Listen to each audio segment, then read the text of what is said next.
Assalamualaikum warahmatullahi wabarakatuh. Jumpa kembali bersama Sang Hyang Cipta Rasa yang akan mempersembahkan kisah mistis menarik untuk menghibur teman-teman dimanapun berada. Tak lupa kami ucapkan terima kasih yang sebanyak-banyaknya kepada teman-teman yang telah bergabung di channel ini. Dan bagi yang belum bergabung, silahkan mampir dan berikan dukungannya dengan cara subscribe, like, komen, dan share ke teman-teman lainnya agar channel ini semakin berkembang. Dan jangan lupa aktifkan tombol loncengnya agar teman-teman dapat menerima notifikasi dari setiap video terbaru yang kami upload. Untuk menjaga privasi dalam cerita ini, nama tokoh dan tempat kejadian telah kami samarkan. Apabila ada kesamaan cerita, nama tokoh dan tempat kejadian mungkin hanya kebetulan saja. Kali ini kami akan menceritakan tentang kisah Biona yang teledor serta melalaikan pesan emaknya, dan teror pun menghantuinya semalaman. Dari sosok Nini Hawu, sang penunggu tungku di rumah Mak Ineng. Seperti apa kisah selengkapnya? Kita simak saja ceritanya. Biona adalah adik dari ayahnya Yeni yang biasa dipanggil Wak Otong. Dua orang anak Biona yang lelaki ikut di rumah ayah mereka di luar kota, berdekatan dengan ayah dan Yeni. Biona sengaja tinggal bersama Yeni di rumah itu karena harus menemani emaknya yang sudah renta. Sedangkan sang ayah atau kakeknya Yeni sudah lama meninggal dunia. Yeni dan Biona biasa memanggil Mak Ineng. Walaupun sudah renta, namun masih mampu mengerjakan pekerjaan di dapur. Ia tak mau berpangku tangan untuk mengerjakan pekerjaan yang ia masih mampu melakukannya. Ia menyuruh Biona dan Yeni menemani hanya untuk mengurus pekerjaan di luar rumah itu. Mak Ineng memiliki beberapa petak sawah, peninggalan mendiang suaminya yang dikerjakan oleh orang lain untuk mengolahnya. Dan setiap pagi, Biona bertugas mengantar makanan itu untuk para pekerja di sawah tersebut. Pada suatu sore selepas asar, Biona tak melihat ibunya di dapur yang biasa dalam keseharian Mak Ineng. Di waktu-waktu tersebut ia mulai memasak di dapur untuk makan malam. Biona menuju kamar mandi belakang dan berpapasan dengan Yeni yang baru selesai mandi. Lalu Biona menanyakan Mak Ineng pada Yeni. "Nggak tahu, Bi," jawab Yeni. Biona kemudian kembali ke dapur. Nah, pada sudut ruangan dapur ada sebuah kamar kecil tempat menyimpan persediaan beras yang akan digunakan untuk makan sehari-hari yang biasa disebut goa. Seumur hidup Biona, ia belum pernah sekalipun masuk ruangan kamar itu karena mendiang ayahnya dulu sering melarang mendekati kamar itu, entah apa maksudnya. Dan beras untuk keperluan masak selalu Mak Ineng yang mengambilkan dari ruangan tersebut. Kali ini Biona penasaran, mungkin saja ibunya itu ada di ruangan tersebut. Berjingkat, ia mendekati ruangan yang pintunya tertutup. Benar saja, ia melihat sandal ibunya di luar pintu ruangan tersebut. Biona lalu mencari celah untuk mengintip ke dalam. Sekalian ia ingin tahu apa yang sedang dilakukan emaknya di ruangan itu. Lalu dari ventilasi udara yang terbuka, melihat Mak Ineng sedang bersimpuh sambil membaca-baca sesuatu yang tak jelas. Di depan emaknya itu nampak sebuah pendaringan besar. Pendaringan itu adalah gentong yang terbuat dari tanah tempat menyimpan beras. Setelah itu, Mak Ineng membuka tutup gentong dan menyiduk beras dengan tempurung kelapa dan dimasukkannya dalam bobok hop, yaitu tempat untuk mencuci beras yang terbuat dari bambu yang dianyam.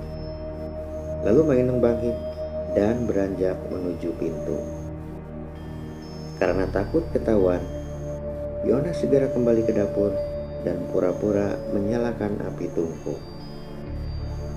Pada suatu ketika, Mak Ineng selesai memasak dan Biona membantu mencuci peralatan bekas memasak emaknya tadi. Lalu menata kembali alat-alat dapur itu di dipan bambu tak jauh dari tungku yang masih menyala. Biona berinisiatif untuk memadamkan tungku dengan menyiramnya menggunakan air. Tiba-tiba, "Jangan disiram, Pamali!" teriak Maineng. Biona pun mengurungkan niatnya.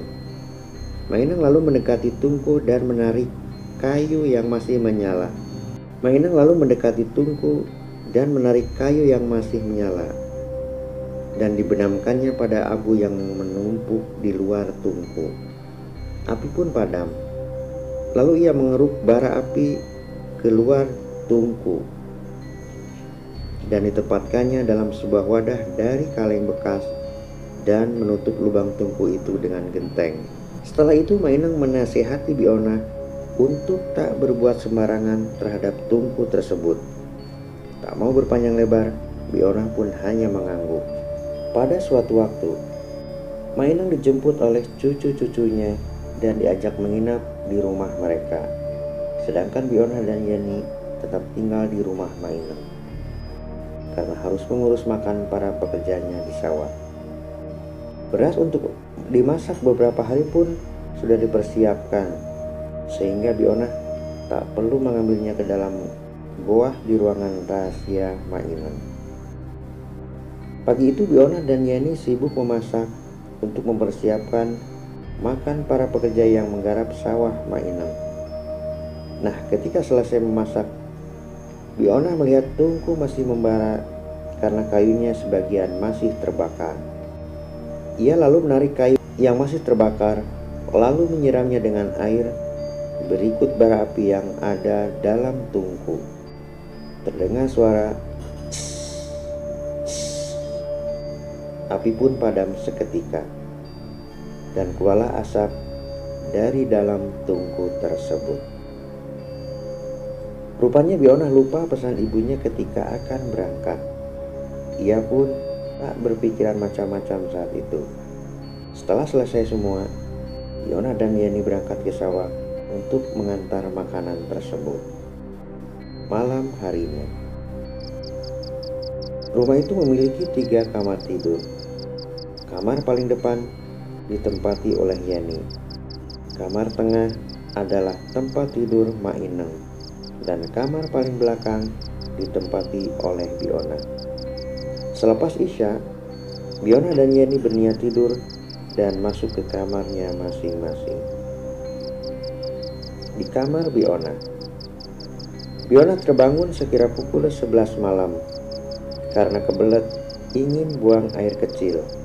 Ia pun keluar dari kamarnya dan pergi ke kamar mandi.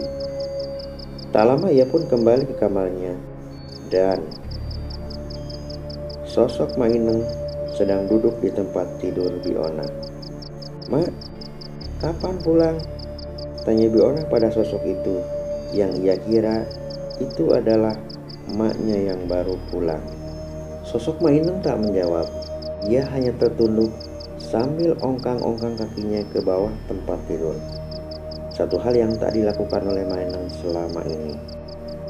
Lalu wajah Maineng terangkat dan menatap ke arah Biona dan Biona menjerit seketika. Manakala wajah emaknya yang menyeringai memperlihatkan gigi taringnya yang meneteskan air liur. Ia pun berlari ke arah kamar Yeni dan menggedor pintunya. Yeni, cepat buka pintunya!" teriak Biona. Yeni yang terlelap tidur sontak terbangun mendengar teriakan bibinya itu. Pintu pun terbuka dan bruk, tubuh Biona menubruk Yeni, lalu keduanya terjatuh. Biona segera bangkit dan dengan cepat menutup pintu kamar tidur Yeni dengan keras.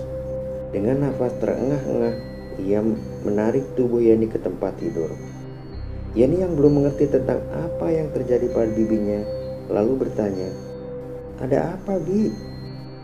Belum selesai Bionah menjawab, tiba-tiba,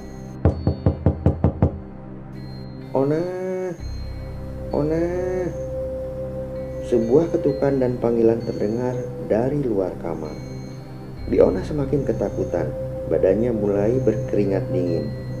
Ia pun menutup telinganya sambil berteriak, "Jangan, jangan ganggu aku, pergi, pergi."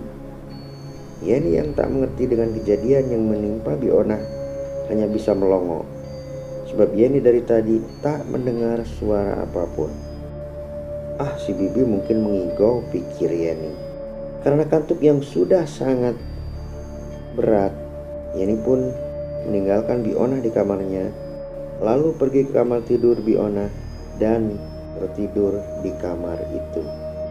Esok harinya, ketika Bionah terbangun dan keluar dari kamar Yeni, ia melihat emaknya itu sudah ada di ruang tengah bersama Yeni dan cucu laki-laki Maineng. Rupanya Yeni telah menceritakan kejadian pada neneknya itu. "Ona, sini!" panggil Maineng seraya melambaikan tangannya. Bionah lalu mendekati sambil merapikan rambutnya yang acak-acakan. Lalu tanpa basa-basi lagi, Bionah diomelin Maineng habis-habisan. Bionah hanya tertunduk dan menyesali perbuatannya. Ia telah merasakan buah dari kelalaiannya tersebut. Nah teman-teman, sampai di sini ceritanya. Semoga dapat menghibur kalian dimanapun berada. Terima kasih untuk teman-teman yang telah menonton dan mendengarkan ceritanya. Mohon maaf apabila ada salah-salah kata. Sampai jumpa di kisah mistis selanjutnya hanya di Sang Hyang Cipta Rasa. Assalamualaikum warahmatullahi wabarakatuh.